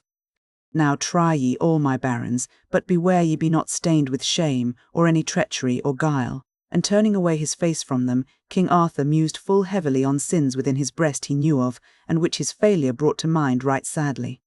Then all the barons present tried each after other, but could none of them succeed, whereat the damsel greatly wept, and said, "Alas, alas! I thought in this court to have found the best knight, without shame or treachery or treason."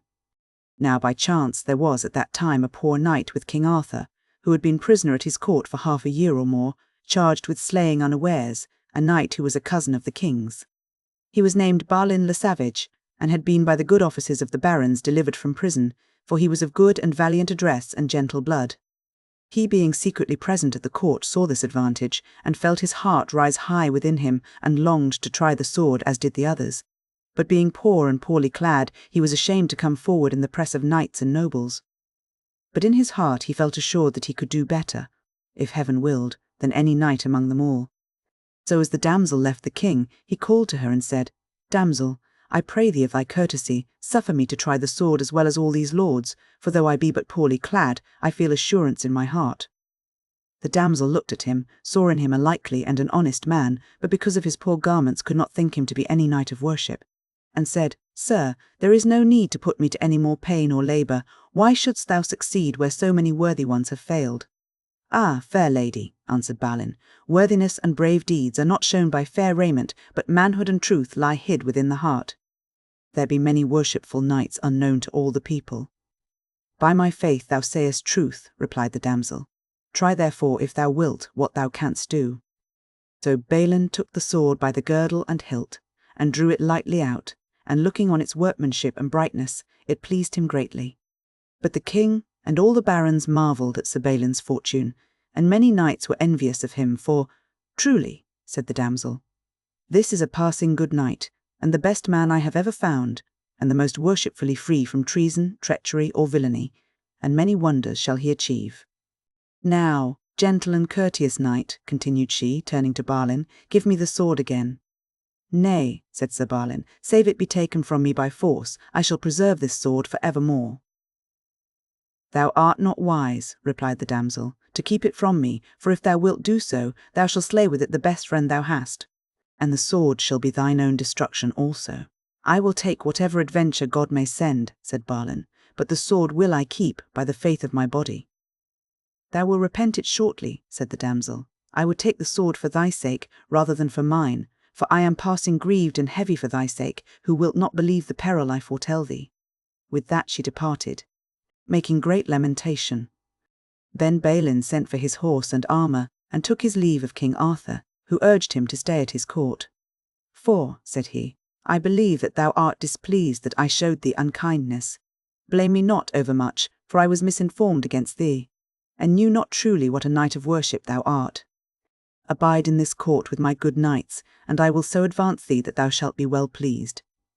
"God thank thee, lord," said Balin, "for no man can reward thy bounty and thy nobleness, but at this time I must needs depart, praying thee ever to hold me in thy favour." "Truly," said King Arthur, "I am grieved for thy departure, but tarry not long, and thou shalt be right welcome to me and all my knights when thou returnest, and I will repair my neglect and all that I have done amiss against thee." "God thank thee, lord," again said Balin, and made ready to depart. But meanwhile came into the court a lady upon horseback, full richly dressed, and saluted King Arthur, and asked him for the gift that he had promised her when she gave him his sword Excalibur. "For," said she, "I and the ladies alike." "Ask what thou wilt," said the king, "and thou shalt have it if I have power to give."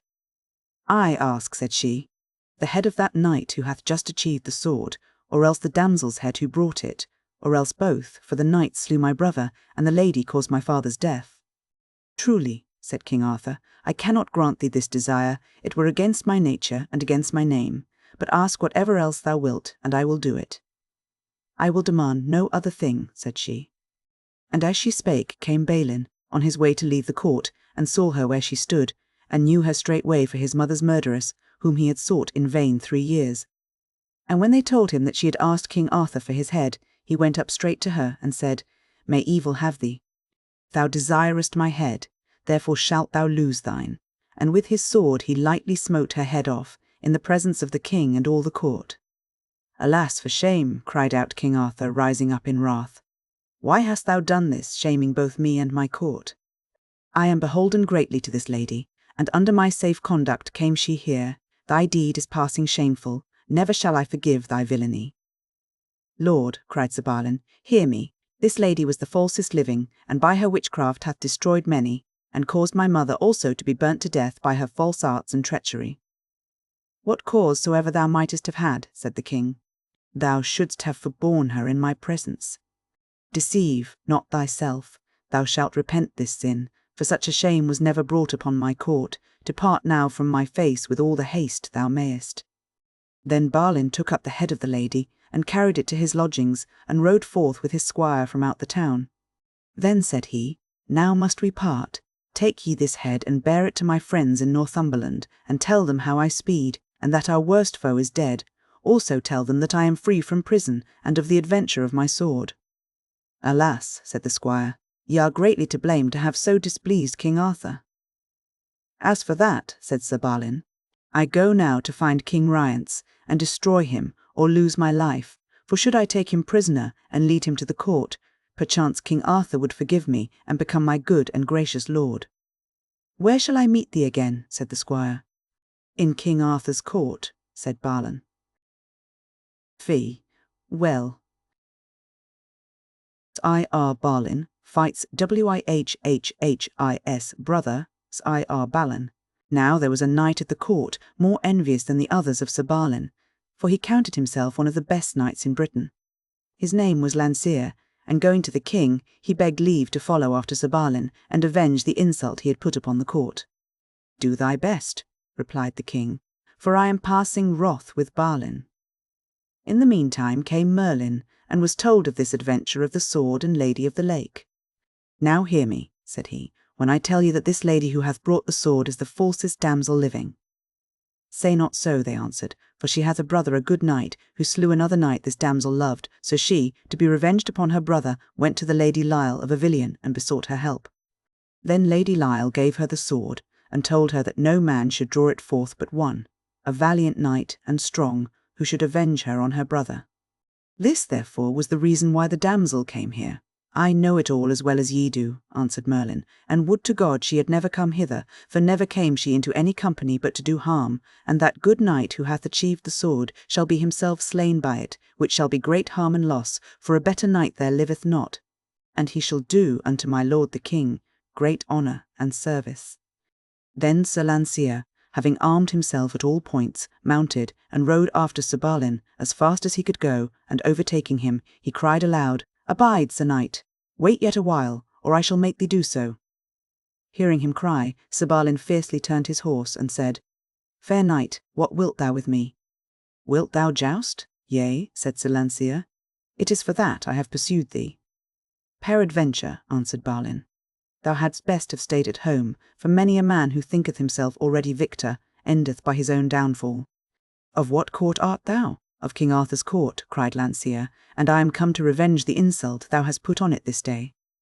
Well, said Sir Balin, I see that I must fight thee, and I repent to be obliged to grieve King Arthur or his knights, and thy quarrel seemeth full foolish to me, for the damsel that is dead worked endless evils through the land.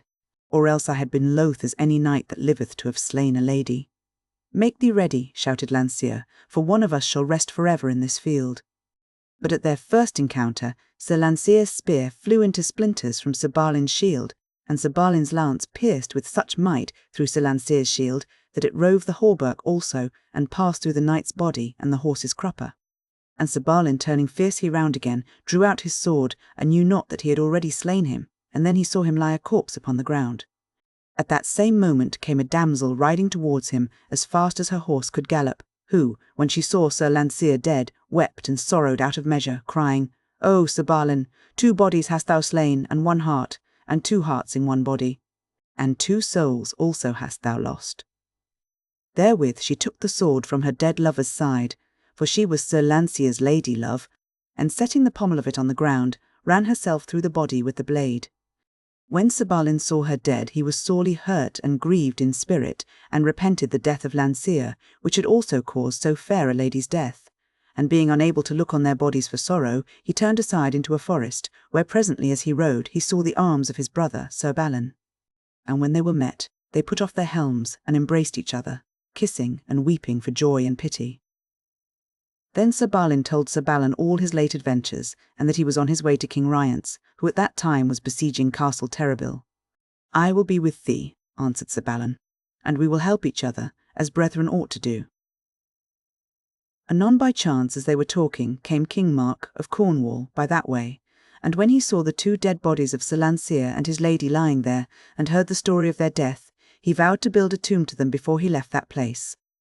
So pitching his pavilion there, he sought through all the country round to find a monument, and found at last a rich and fair one in a church, which he took and raised above the dead knight and his damsel, writing on it, "Here lieth Lancear, son of the King of Ireland, who, at his own request, was slain by Balin, and here beside him also lieth his lady Columb, who slew herself with her lover's sword for grief and sorrow."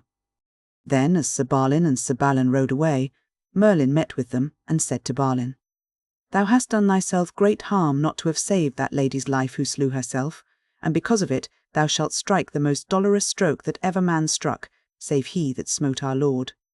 For thou shalt smite the truest and most worshipful of living knights, who shall not be recovered from his wounds for many years, and through that stroke 3 kingdoms shall be overwhelmed in poverty and misery." "If I believed," said Balin, "what thou sayest, I would slay myself to make thee a liar."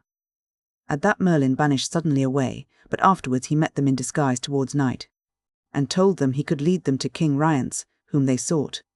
For this night he is to ride with 60 lances only through a wood hard by. So Sir Balin and Sir Balin hid themselves within the wood, and at midnight came out from their ambush among the leaves by the highway, and waited for the king, whom presently they heard approaching with his company. Then did they suddenly leap forth and smote at him, and overthrew him, and laid him on the ground, and turning on his company wounded and slew 40 of them, and put the rest to flight. And returning to King Rience they would have slain him there, but he craved mercy, and yielded to their grace, crying, "Knights full of prowess, slay me not, for by my life ye may win something, but my death can avail ye naught." "Ye say truth," said the 2 knights, and put him in a horse litter, and went swiftly through all the night, till at cockcrow they came to King Arthur's palace. There they delivered him to the warders and porters, to be brought before the king with this message, that he was sent to King Arthur by the Knight of the 2 Swords, for so was Balin known by name since his adventure with the damsel, and by his brother. And so they rode away again ere sunrise. Within a month or 2 thereafter, King Arthur, being somewhat sick, went forth outside the town, and had his pavilion pitched in a meadow, and there abode, and laid him down on a pallet to sleep, but could get no rest. And as he lay, he heard the sound of a great horse, and looking out of the tent door, saw a knight ride by, making great lamentation. "Abide, fair sir," said King Arthur, "and tell me wherefore thou makest this sorrow." "Ye may little amend it," said the knight, and so passed on. Presently after Sir Balin rode, by chance, past that meadow, and when he saw the king he alighted, and came to him on foot, and kneeled and saluted him. "By my head," said King Arthur, "ye be welcome, Sir Balin."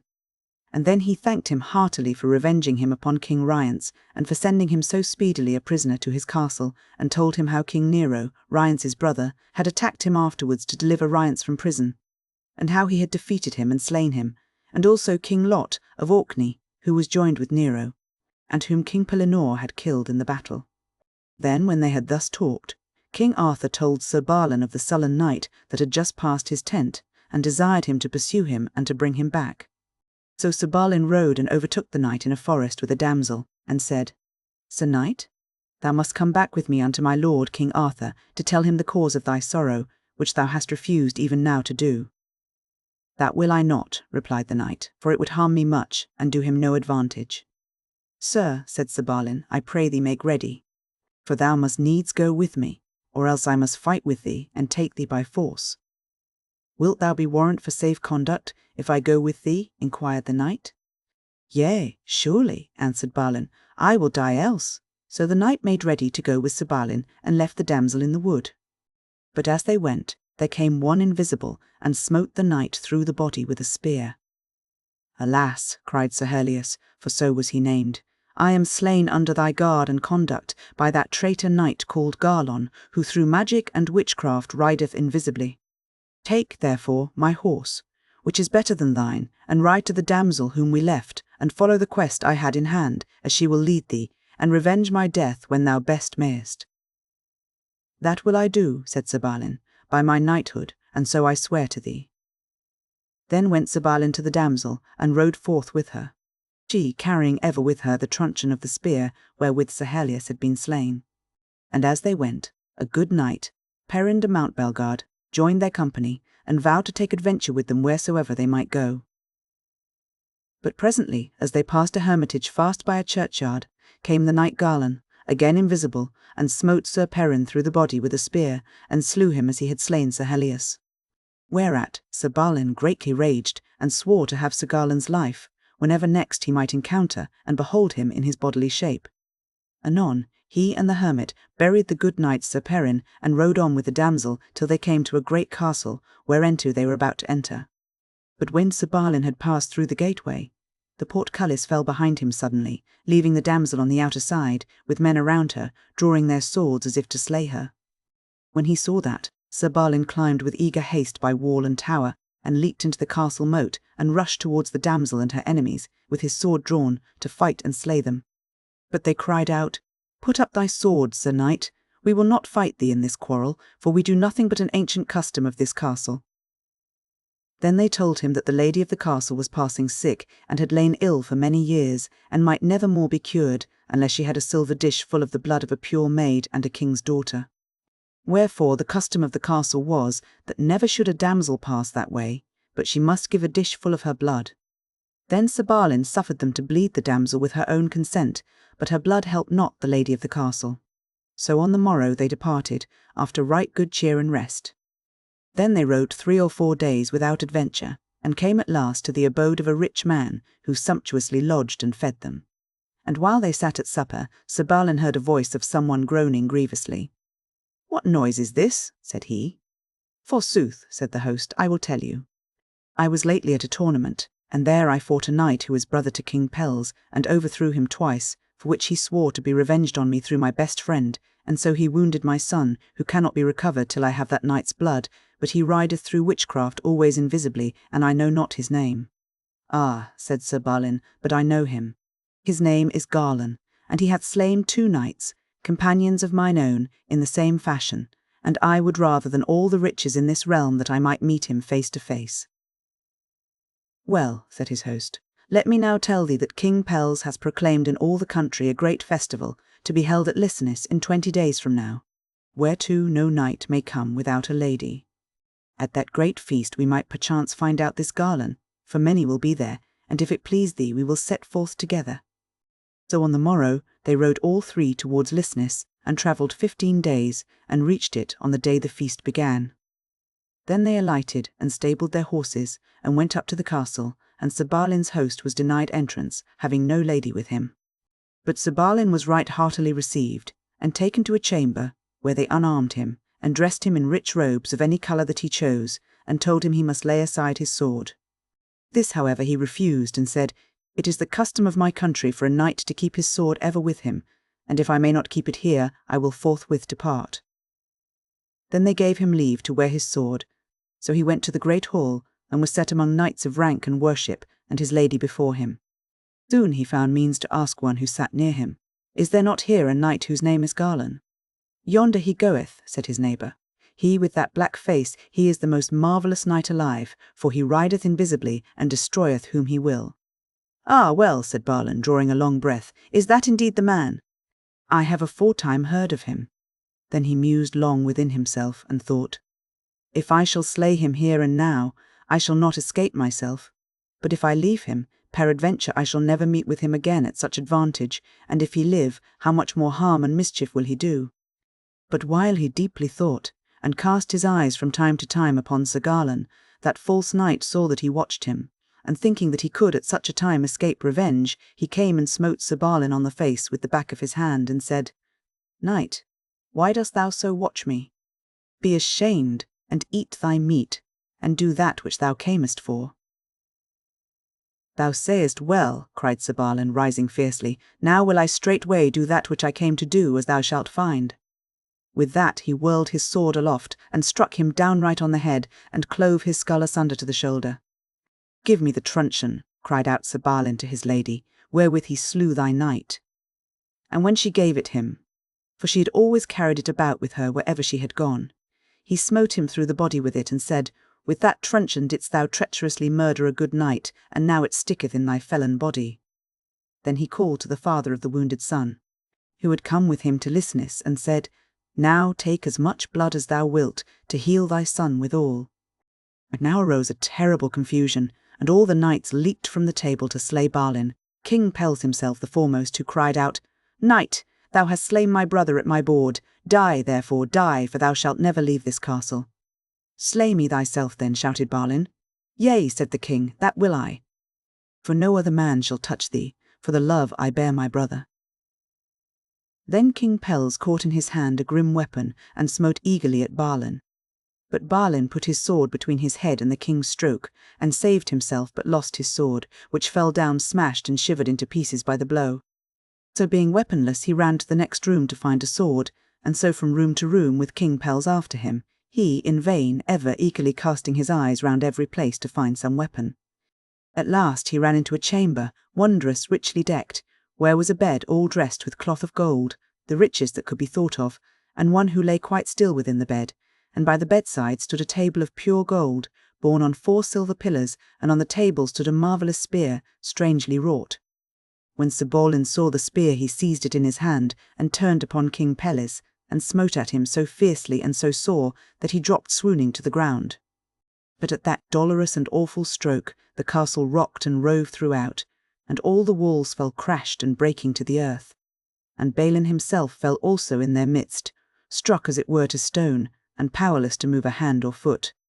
And so 3 days he lay amidst the ruins, until Merlin came and raised him up and brought him a good horse, and bade him ride out of that land as swiftly as he could. May I not take the damsel with me I brought hither? Said Sir Balin. Lo, where she lieth dead, said Merlin. Ah, little knowest thou, Sir Balin, what thou hast done, for in this castle and that chamber which thou didst defile was the blood of our Lord Christ, and also that most holy cup, the sangreal, wherefrom the wine was drunk at the last supper of our Lord. Joseph of Arimathea brought it to this land, when first he came here to convert and save it. And on that bed of gold it was himself who lay, and the strange spear beside him was the spear wherewith the soldier Longus smote our Lord, which evermore had dripped with blood. King Pelles is the nearest kin to Joseph in direct descent, wherefore he held these holy things in trust. But now have they all gone at thy dolorous stroke, no man knoweth whither. And great is the damage to this land, which until now hath been the happiest of all lands, for by that stroke thou hast slain thousands, and by the loss and parting of the sangreal. The safety of this realm is put in peril, and its great happiness is gone for evermore. Then Balin departed from Merlin, struck to his soul with grief and sorrow, and said, In this world shall we meet never more. So he rode forth through the fair cities and the country, and found the people lying dead on every side. And all the living cried out on him as he passed, O Balin, all this misery hast thou done. For the dolorous stroke thou gavest King Pelles, 3 countries are destroyed, and doubt not, but revenge will fall on thee at last. When he had passed the boundary of those countries, he was somewhat comforted, and rode 8 days without adventure. Anon he came to a cross, whereon was written in letters of gold, It is not for a knight alone to ride towards this castle. Looking up, he saw a hoary ancient man come towards him, who said, Sir Balin le Savage, thou passest thy bounds this way, therefore turn back again, it will be best for thee, and with these words he vanished. Then did he hear a horn blow, as it were the death note of some hunted beast. That blast, said Balin, is blown for me, for I am the prey, though yet I be not dead. But as he spoke, he saw 100 ladies with a great troop of knights come forth to meet him with bright faces and great welcome, who led him to the castle and made a great feast, with dancing and minstrelsy and all manner of joy. Then the chief lady of the castle said, "Knight with the 2 swords, thou must encounter and fight with a knight hard by, who dwelleth on an island, for no man may pass this way without encountering him." "It is a grievous custom," answered Sir Balin. "There is but one knight to defeat," replied the lady. "Well," said Sir Balin, "be it as thou wilt. I am ready and quite willing, and though my horse and my body be full weary, yet is my heart not weary, save of life. And truly I were glad if I might meet my death." "Sir," said one standing by, "methinketh your shield is not good, I will lend you a bigger." "I thank thee, sir," said Balin, and took the unknown shield and left his own, and so rode forth and put himself and horse into a boat and came to the island. As soon as he had landed, he saw come riding towards him a knight dressed all in red, upon a horse trapped in the same colour. When the Red Knight saw Sir Balin and the 2 swords he wore, he thought it must have been his brother, for the Red Knight was Sir Balin, but when he saw the strange arms on his shield, he forgot the thought, and came against him fiercely. At the first course they overthrew each other, and both lay swooning on the ground. But Sir Balin was the most hurt and bruised, for he was weary and spent with travelling. So Sir Balin rose up first to his feet and drew his sword, and Sir Balin painfully rose against him and raised his shield. Then Sir Balin smote him through the shield and brake his helmet, and Sir Balin in return smote at him with his fated sword, and had well nigh slain his brother. And so they fought till their breaths failed. Then Sir Balin, looking up, saw all the castle towers stand full of ladies. So they went again to battle, and wounded each other full sore, and paused, and breathed again, and then again began the fight. And this for many times they did, till all the ground was red with blood. And by now each had full grievously wounded the other with 7 great wounds, the least of which might have destroyed the mightiest giant in the world. But still they rose against each other, although their hauberks now were all unnailed, and they smiting at each other's naked bodies with their sharp swords. At the last, Sir Balin, the younger brother, withdrew a little space and laid him down. Then said Sir Balin le Savage, "What knight art thou? For never before have I found a knight to match me thus." "My name," said he, all faintly, "is Balin, brother to the good knight Sir Balin." "Ah, God," cried Balin, "that ever I should see this day!" And therewith fell down backwards in a swoon. Then Sir Balin crept with pain upon his feet and hands, and put his brother's helmet off his head, but could not know him by his face, it was so hewed and bloody. But presently, when Sir Balin came to, he said, "O, Balin, mine own brother, thou hast slain me, and I thee." All the wide world saw never greater grief. "Alas," said Sir Balin, "that I ever saw this day, and through mishap alone I knew thee not, for when I saw thy 2 swords, if it had not been for thy strange shield, I should have known thee for my brother." "Alas," said Balin, "all this sorrow lieth at the door of one unhappy knight within the castle, who made me change my shield. If I might live, I would destroy that castle and its evil customs." "It were well done," said Balin, "for since I first came hither I have never been able to depart, for here they made me fight with one who kept this island, whom I slew, and by enchantment I might never quit it more, nor couldst thou, brother, hadst thou slain me and escaped with thine own life." Anon came the lady of the castle, and when she heard their talk and saw their evil case, she wrung her hands and wept bitterly. So Sir Balin prayed the lady of her gentleness that, for his true service, she would bury them both together in that place. This she granted, weeping full sore, and said it should be done right solemnly and richly, and in the noblest manner possible. Then did they send for a priest, and receive the holy sacrament at his hands. And Balin said, "Write over us upon our tomb, that here 2 brethren slew each other. Then shall never good knight or pilgrim pass this way, but he will pray for both our souls." And anon Sir Balin died. But Sir Balin died not till the midnight after, and then they both were buried. On the morrow of their death came Merlin, and took Sir Balin's sword, and fixed on it a new pommel, and set it in a mighty stone, which then, by magic, he made float upon the water. And so, for many years, it floated to and fro around the island, till it swam down the river to Camelot, where young Sir Galahad achieved it, as shall be told hereafter.